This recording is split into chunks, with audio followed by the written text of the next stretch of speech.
कारण सांगली कोल्हापूर ह्या भागामध्ये शक्तिपीठाच्या महामार्गाला शेतकऱ्यांचा प्रचंड विरोध आहे। कारण त्यांची सुपीक आणि बागायती जमीन शक्तिपीठाच्या नावाखाली हडप केली जाते आणि म्हणून तिथला शेतकरी कडाडून त्याला विरोध करतोय। अगदी त्याच पद्धतीने आता हा शक्तिपीठ खास सिंधुदुर्गामध्ये ज्या वेळेला खाली वळवला जातोय त्यावेळेला सिंधुदुर्गातले इको सेन्सिटिव्हचे सर्व गाव ज्या इको सेन्सिटिव्ह जिथे लागू केलेलं आहे त्या गावातून आज शक्तिपीठ नेण्याचा प्रयत्न केला जातोय। केवळ आणि केवळ त्या ठिकाणी सध्याच्या राजकारण्यांनी जे घेतलेल्या जमिनी आहेत त्या जमिनींना सोन्याचा भाव यावा म्हणून आज शक्तिपीठाचा खटाटोप चाललेला आहे। त्याला सिंधुदुर्गामध्ये सुद्धा तेवढाच कडाडून विरोध केला जाईल।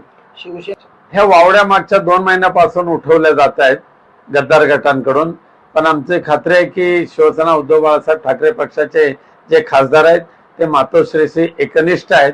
माननीय उद्धवजी ठाकरेंबरोबर त्यांची बैठक सुद्धा झालेली आहे। सर्वांनी कबूल केलेलं आहे की आमच्याकडे आमिष अशा पद्धतीची दाखवली जातात पण आम्ही कोणी त्या आमिषाला बळी पडणार नाही।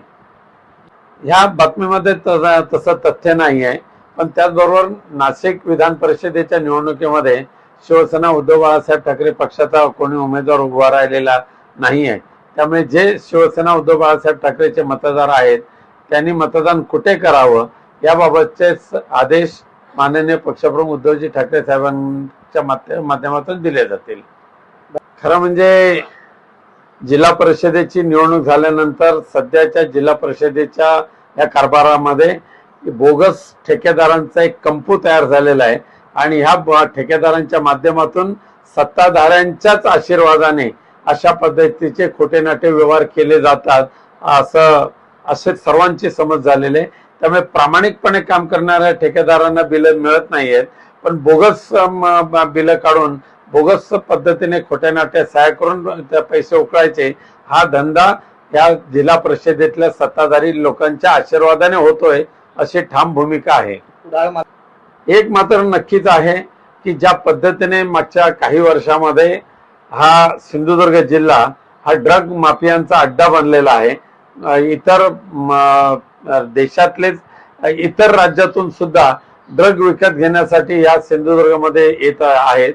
त्यामुळे ह्या ड्रगचा प्रसार होण्याचा आशीर्वाद खास करून पोलिसांच्या माध्यमातूनच होतोय आणि म्हणून आमदारांनी केलेले आरोप असोत किंवा सर्वसामान्य लोकांच्या मनामध्ये निर्माण झालेला समज आहे त्यामुळे सर्व गैरप्रकाराला सिंधुदुर्ग जिल्ह्यातलं पोलीस प्रशासनच जबाबदार आहे। हा अत्यंत नालायकपणा आणि खोडसाळपणा चाललेला आहे। अत्यंत प्रामाणिकपणे काम करणाऱ्या वैभव नाईकांना सातत्याने ह्या एसीबीच्या चौकशीच्या माध्यमातून त्रास देणं आणि त्यांच्यावर मानसिक दबाव वाढवणं हा धंदा सध्या काही लोक राज्यकर्त्यांनी चालू केलेला आहे। त्याचा आम्ही धिक्कार करतो आणि वैभव नाईकांच्या पाठीशी शिवसेना उद्धव बाळासाहेब ठाकरे पक्ष पूर्ण ताकदीनिशी उभा राहील याची ग्वाही देतो। खरं म्हणजे हे विद्यमान खासदार महोदयांची निष्क्रियता आहे। त्यावेळेला सुद्धा चिपी विमानतळ हा खऱ्या अर्थाने रिजनल कनेक्टिव्हिटी स्कीम मध्ये मंजूर करून घेतला होता आणि त्यामुळे केंद्र सरकारच्या अलायन्स एअर कंपनीच्या माध्यमातून चिपी ते मुंबई हा विमान प्रवास सुरू होता। तो पुन्हा सुरू करण्यासाठी दिल्ली दरबारी प्रयत्न करण्याची आवश्यकता आहे। दुर्दैवाने ते होत नाहीये। आता कुठेतरी एका खासगी कंपनीला हाताशी धरून चिपी ते नवी मुंबई असा प्रवास होईल असं सांगितलं जातंय। जसं आता रोरो सर्व्हिसचा बेंडबाजा वाजला तसंच भविष्यामध्ये ह्या सेवेचा बेंडबाजा वाजू नये हीच इच्छा। या अगोदर देखील गणेश चतुर्थीच्या अगोदर हे सगळ्या फुकटचे बडेजाव मारण्याचे धंदे चालू आहेत।